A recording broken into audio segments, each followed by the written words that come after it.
Next, మీ కమిషనే చట్టవిరుద్ధం, మీకు విచారణ అర్హత లేదు, నిష్పాక్షికత కనిపించట్లేదు, బాధ్యతల నుంచి తప్పుకోండి, విచారణ పూర్తి కాకుండానే మీరు తీర్పు ఇచ్చినట్లుగా మీ మాటలు ఉన్నాయి, రాజకీయ కక్షతో మమ్మల్ని అప్రతిష్ట పాలు చేయడానికే కమిషన్ ఏర్పాటు, జస్టిస్ నరసింహారెడ్డికి మాజీ సీఎం కేసీఆర్ 12 పేజీల ఘాటు లేఖ, మీ ముందు హాజరై ఏం చెప్పినా ప్రయోజనం ఉండదని వ్యాఖ్య.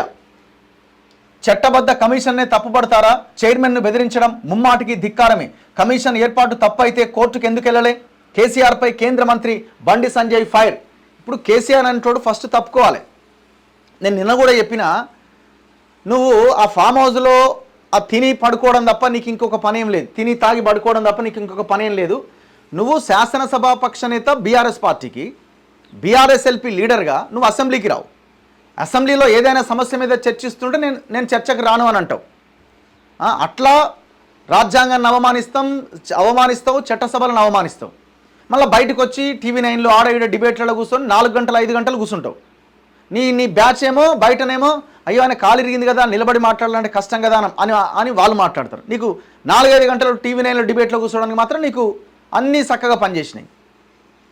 అది అయిపోయింది. అక్కడ నువ్వు తప్పించుకున్నావు అసెంబ్లీకి రావడానికి.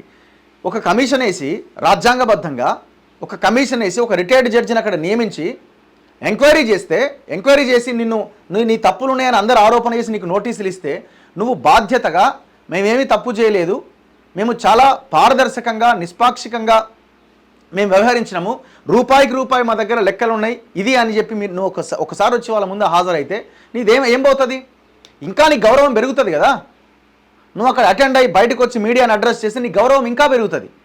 ఇంట్లో కూర్చొని లెటర్ రాసి దాంట్లో 10 సార్లు మళ్ళా ఆయన 10 సార్లు మీరే తప్పుకోవాలని ఆయన అంటున్నాడు. అంటే నీకు ఇగో ఏ స్థాయిలో ఉందంటే ఇప్పుడు ఆయన కేవలం ఒకటే లైన్ 10 సార్లు రాసిండు. ఏమని? మీరు విచారణ అర్హతను కోల్పోయారు కాబట్టి జస్టిస్ ఎల్ నరసింహారెడ్డి గారు మీరే తప్పుకోవాలి.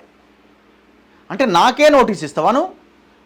కేసీఆర్ నాకే నోటీస్ ఇస్తావా? అంటే ఆ ఫ్యూడల్ భావజాలం, ఐడియాలజీ ఎంత ఫ్రస్ట్రేట్ అవుతుంది చూడండి. నువ్వు నాకే నోటీస్ ఇస్తావా, నువ్వే తప్పుకో అని 10 సార్లు దాన్ని కోడ్ చేస్తూ రాసిండల్లా. ఆయన రాసిన లెటర్లో, ఇగో ఇది ఆయన రాసిన లెటర్ 10 సార్లు రాసిండు. ఇందులో ఫస్ట్ తప్పుకోవాల్సింది కేసీఆర్, నువ్వు తప్పుకోవాలి. నువ్వు లీడర్గా పనికిరావు, నువ్వు ముఖ్యమంత్రిగా అట్టర్ ఫెయిల్యూర్ అయినావు, నువ్వు శాసనసభాపక్ష నేతగా కూడా నువ్వు అట్టర్ ఫెయిల్యూర్ అయినావు. నీ మీద వచ్చిన ఆరోపణలకి నువ్వు కమిషన్ ముందు అటెండ్ కావాల్సింది, ఎందుకు అటెండ్ కావట్లే? ఈయన ఏమంటాడంటే ఈ మొత్తం లెటర్లో, అంటే బ్రీఫ్గా మనం మాట్లాడుకుంటే, ఈయన ఫస్ట్ పాయింట్ ఏం రేజ్ చేసిండు? ఈఆర్సీ అనేది రాజ్యాంగబద్ధ సంస్థ, సో ఈఆర్సీ మీద అసలు ఎంక్వైరీ కమిషనే వేయొద్దట. మిస్టర్ కేసీఆర్, ఈఆర్సీ చైర్మన్ ఎవరిని పెట్టినావు ఈఆర్సీ చైర్మన్గా? ప్రజలారా తెలుసుకోండి. Telangana electricity regulatory commission chairman ఎవరన్నది చూడండి. తన్నీరు శ్రీరంగారావు అని ఉంటాడు. ఎవరైనా? కేసీఆర్ అల్లుడు. ఈయనేమంటుండు? ఈఆర్సీ రాజ్యాంగబద్ధ సంస్థ, ఈఆర్సీ తీసుకున్న జడ్జిమెంట్స్ మీద, తీర్పుల మీద మీరెట్లా కమిషన్ ఇస్తారు, ఆ కమిషన్కి మీరెట్లా చైర్మన్గా వ్యవహరిస్తారు, ఇది రాజ్యాంగబద్ధం అని అంటాడు. ఎవరయ్యా ఆ ఈఆర్సీ చైర్మన్? ఈఆర్సీ చైర్మన్ ఎవరు? కేంద్రము మోటార్లకి మీటర్లు అన్న ఒక అంశాన్ని తెర మీదకి తీసుకొచ్చినప్పుడు వాళ్ళు అన్నది ఏంటంటే, ఈ తెలంగాణ లాంటి రాష్ట్రంలో మొత్తం విద్యుత్ రంగ సంస్థలను కొలాప్స్ అయిపోయినాయి, ట్రాన్స్ఫార్మర్ల దగ్గర మీటర్లు పెట్టి అసలు ఎక్కడ ఎంత పవర్ ఇదవుతుందో తెలుసుకోగలిగితే, ఎందుకంటే రాష్ట్ర ప్రభుత్వం ఈ ఉచిత విద్యుత్కు సంబంధించిన సబ్సిడీ పే చేయట్లే, దానివల్ల డిస్కమ్లు కొలాప్స్ అయిపోతున్నాయి అని ఒక లైన్ వాళ్ళు తీసుకొచ్చినప్పుడు, అందరికంటే ముందుగా జగన్మోహన్ రెడ్డి, కేసీఆర్ ముందుగా మేల్కొన్నారు. ఏం చేశారు? వీళ్ళు మోటార్లకి మీటర్లు పెట్టాలని ఇదే ఈఆర్సీ చైర్మన్గా ఉన్న కేసీఆర్ అల్లుడు శ్రీరంగారావు డిస్కమ్లకి లేఖ రాసిండు. ఏమని? మోటార్లకు మీటర్లు పెట్టాలి, మీటర్లు పెట్టి ఇమీడియట్గా క్వార్టర్లీ రిపోర్ట్ మాకు సబ్మిట్ చేయండి అని. వాళ్ళు ఏమన్నారు తెలుసా?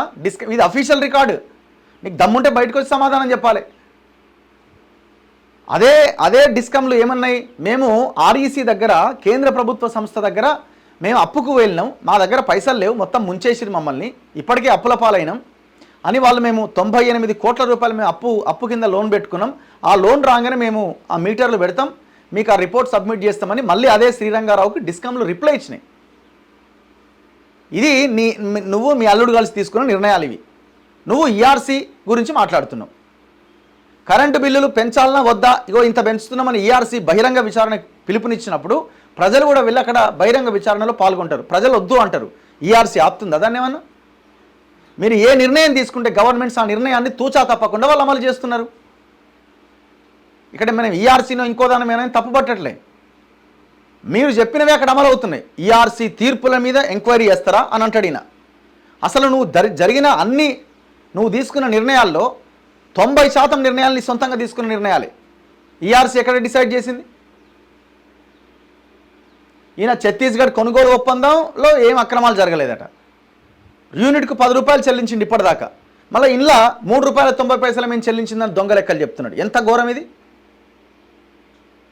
ఇంకోటి ఏమంటాడు, అసాధారణ పరిస్థితుల్లో అసాధారణ నిర్ణయాలు తీసుకోవాల్సి వచ్చిందట. అంటే మాకు తప్పలేదండి, మేము తీసుకున్నాం, మరి ఏం చేయాలంటుండు.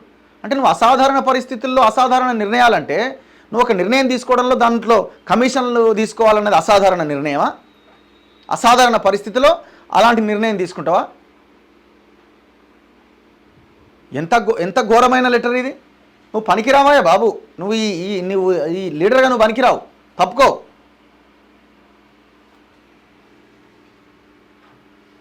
ఇంక నేను నిన్న చాలా డీటెయిల్డ్గా ఒక 55 నిమిషాల వీడియో చేయడం జరిగింది. ఇంకా మళ్ళీ అవసరం లేదని నాకు అనిపిస్తున్నది.